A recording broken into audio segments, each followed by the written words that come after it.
Trent Bradshaw with Bradshaw Financial Planning, and thank you for joining us for Mind Your Money. Got another education series here. A lot of requests asking what's going to happen during this 2020 election cycle. How will it impact the overall market? Great question, and we wanted to try to bring you some history to define, what we're seeing and what we think potentially could happen going forward. I also got Brandon Rogers, Certified Financial Planning, with us today. Brandon, go ahead and take the first slide. Let's talk a little bit about the history around the elections and what happens in the market. Yeah, thanks, Trent. Yeah, as just what he mentioned, we've got a lot of clients that are asking this question. It's a potential change, and nobody likes a lot of change, so that kind of makes people a little edgy. But what we wanted to do is compile some different historical facts here and go over those and kind of explain those to them. So we look at this first slide. It's got a market election trends for the first 2 years of an election. What this is really telling us is you've got kind of the background bars, the blues and the red, of course, Republican in the red, Democrat in the blue. And it takes a look at, we have some pretty good volatility that may happen in the first 2 years of a president's term. You look at on the flip side of that, do have some upside there as well. Moral of the story here is it's kind of fairly split when you look at it across the board, no matter if you're Republican or Democrat. So that was pretty interesting when we're looking at this. We go into the next slide here, look at the red bars on the left side of the chart. I thought this was pretty interesting, kind of backs up what the first one said too, is this looks like the first, second, or third, and fourth terms, each term of a president, being the first 2 years being kind of lower growth, and then actually the last 2 years being higher growth because maybe they've had time to put their policies to work, and you can see some reaction to that. So it's pretty interesting when you're looking at it for the first year versus the last 2 years. Trent, let's look at the next slide or next portion on the right side of this slide and tell us what that's kind of talking about.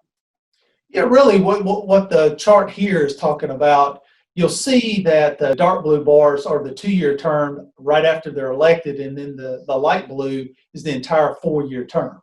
And you know what the averages look like depending on whether we've got a Republican president, Democratic president, whether we've got a Republican sweep, Democratic sweep, and then divided House. And what you'll see is during the first 2 years, obviously that's where the volatility comes in. When you've got a Democratic sweep and then you've got the Republican divided Congress at that point, what you end up seeing is lower returns in the beginning, but over the history with that increased volatility during the first 2 years, it just confirms exactly what you said, Brandon. The bright blue bars that you see here on this bar chart basically say around an 8% rate of return. And that's where we're going to be on average for the last 120 years that we went back and looked at this data. So again, first 2 years, more volatile. Last 2 years, better and more stability because we've got policies that may be in place and the market's able to digest that at that point. The next slide we'll look at takes a look at the performance of the market during a year of an election, right? So that's where we are right now. So this takes a look, it's a Schwab study taking a look at from 1928, and it says 17 of the past 23 presidential election years. In the year of that election, the market has actually finished positive 74% of the time. And it does have an average annual rate of return of about 7.1%.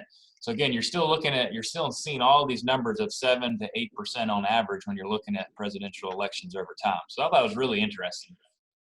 And Brandon, I'll touch on this chart too. The few years that you'll see that are highlighted in red down on that blue, on the green bar where you've got the dots going across it. The Great Depression, brink of World War II, tech bubble, and housing crisis. Those were 4 pretty large events that occurred during that time frame. So you're exactly right. There was some catalyst behind those negative years.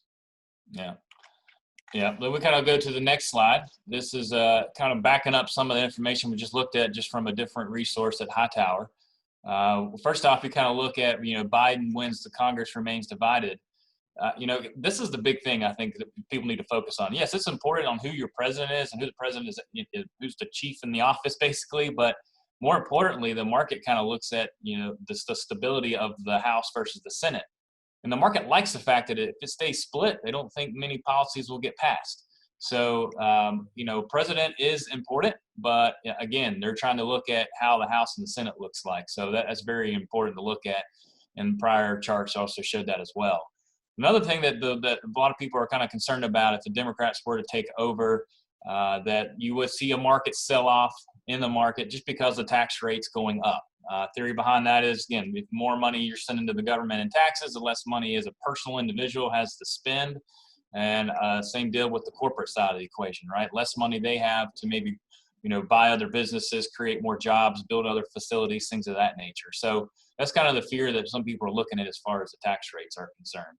So, we've got this next chart that really kind of breaks down a lot of the taxes themselves. Yeah, Brandon, let's jump in and look at the differences between the two parties and what they're proposing in regards to their tax policies. Top individual rate under Biden will revert back to 39.6. That's actually where it was when Obama was in office.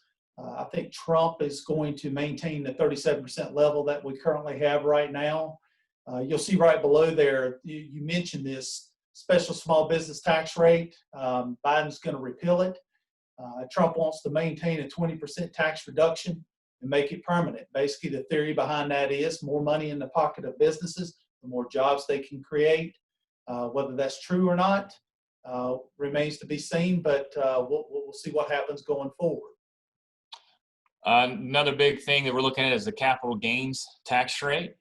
Again, this is going to be looking at top earners, so people making over $1 million or more. Taking that capital gains, which is currently at 20%, as far as under the current tax rates now, Trump wants to keep that the same and where it's at. Biden wants to potentially kind of put that back in line with their top income bracket at 39.6. So would be a pretty massive jump as well. When you look at the itemized deductions, the main deal we're looking at here is that, focusing on $400,000 or more in income a year. So you're really going to see maybe some of those deductions being taken away from those earners when you're looking at it. Again, this is a married filing jointly earner of bringing in $400,000 a year. So, a lot of these changes that he's doing potentially will impact the higher income earners. So that really goes in line here. Right. Well, let's touch on estate tax. What's the major change there? But when you look at the estate tax side of the equation, Trump wants to maintain the step up in asset values. So, for example, if you've got a highly appreciated stock, you pass away, you leave that to a child at this point that's in a non-qualified account, that stock price gets stepped up to the current price and you avoid taxation on that. That's what the step-up rule is. So that step up in asset value, Trump would maintain that. On the other side of the equation, Biden will potentially wipe that out, make the capital gains taxable immediately at death, and elimination of that step up will definitely be put in place based on his policies. Yeah. The Social Security taxes on wages, another major hit, supposedly to high income earners. Again, looking at those wages above $400,000, basically extending that on to 12.4% additional Social Security tax on those wages above that. Currently, right now, it's at $137,700. So under the Trump tax plan, so Biden would look to say increase that to $400. And to clarify that, Brandon, really what's happening after $137,700 in earnings, Social Security is no longer collected from your check at that point. You've reached the ceiling in regards to your income level for paying into Social Security at that point. Yeah. Next one here we're looking at, this is actually something they both look like they might agree upon. Obviously, maybe some slight changes, but they both want to give some type of incentive for people to save for later.